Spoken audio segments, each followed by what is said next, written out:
Fala, Rovai! Fala, Rovai, o editorial do Fórum 11:30. Queridas e queridos, o dia chegou, o dia após a eleição, o dia de fazer balanço, o dia de olhar os números, o dia de ver quem ganhou, quem perdeu, quem empatou, como é que estamos, quais são os jogos finais no segundo turno nas cidades. E eu estou aqui tranquilo, né, achando que temos um copo meio cheio ou meio vazio. Você pode olhar para a parte cheia ou para a parte vazia. Eu diria que temos um copo 60%, 65% cheio e 30%, 35%, 40% no máximo vazio.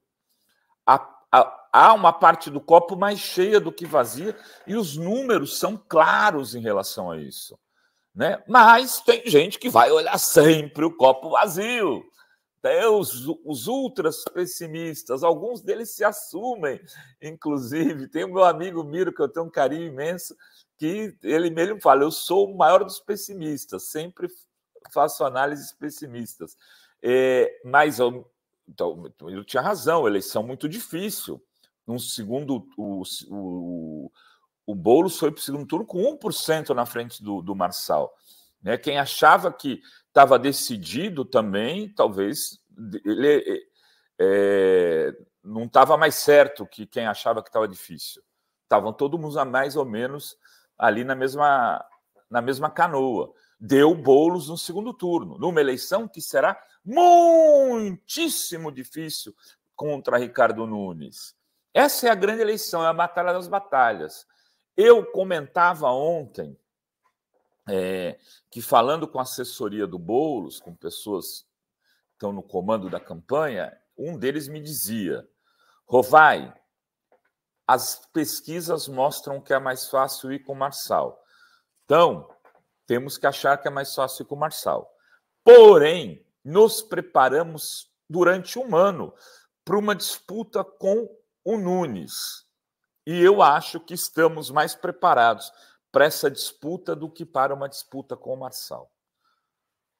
Ou seja, essa pessoa, no íntimo dela, preferia ir com o Nunes, pelo preparo, e que acha que dá, sim, para fazer a virada eleitoral que São Paulo merece. Eu estou com alguns gráficos que a gente já mostrou no programa. O Guilherme, o Tati, quem tiver nos bastidores aí, pode pôr esse gráfico de vereadores por partido.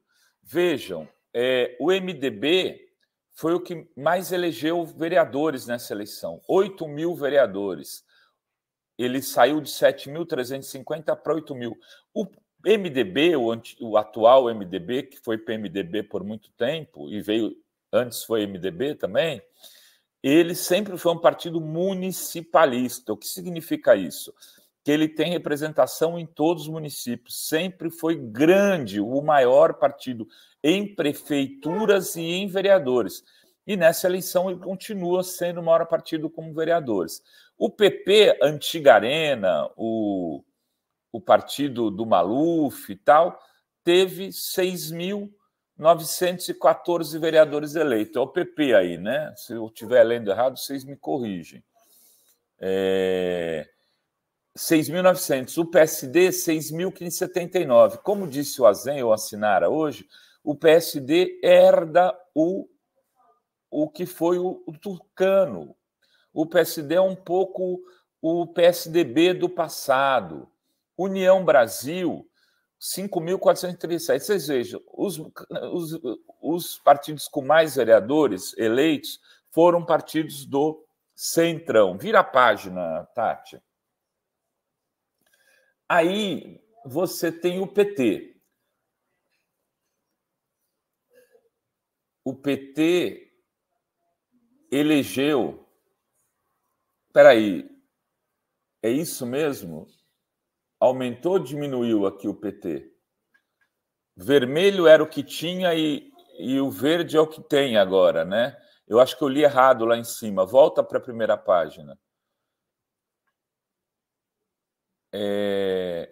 2024 é o vermelho. Vamos lá para outra página, então.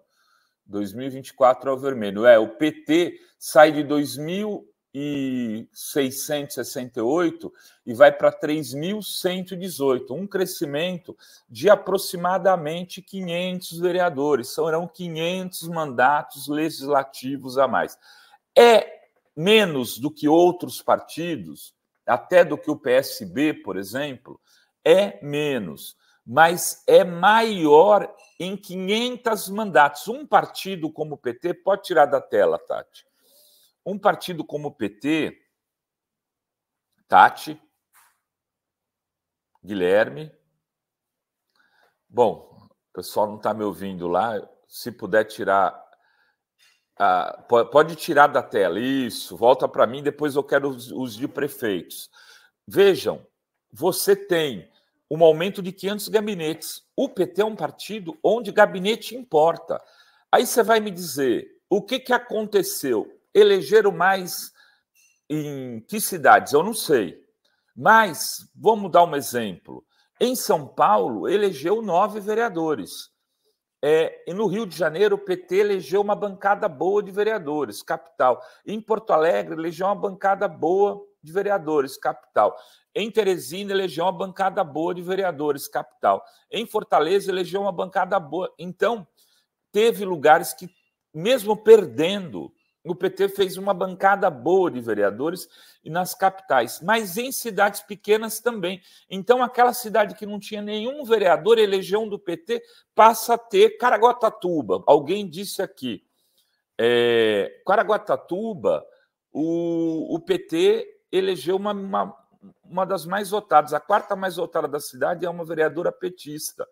Ela passa a ser referência para a cidade, seu mandato passa a ser uma referência. Em Santos, o doutor Caseiro, aqui, que está conosco todas as sextas-feiras, teve 5.000 votos. Foi o mais votado do PT, o terceiro mais votado da cidade, e a Débora Camilo teve 8.000 votos, do PSOL, a mais votada da cidade. Você tem 2 mandatos muito fortes de vereadores. E isso é importante ser considerado. Então, o avanço de vereadores é o avanço de votos nas cidades. O PT teve um avanço em relação a 2016. Prefeitos, por favor, coloca na tela para a gente, Tati. Prefeito está aqui, ó. O PT, acho que é o primeiro, segundo, terceiro, quarto, quinto, sexto, sétimo, oitavo, nono partido, né? Agora precisa ver em número de eleitores dessas cidades eleitas. O PT está com 253 prefeitos. Tinha quantos na eleição passada? Tem esse dado aí, Tati? Mas, se eu não me engano, era 170, alguma coisa assim. Aumentou em quase 40%, 50% o número de prefeitos. O pessoal não elegeu prefeitos, então não teve mais. O PCdoB elegeu 19, eu não consigo ler direito aqui, vocês me auxiliem.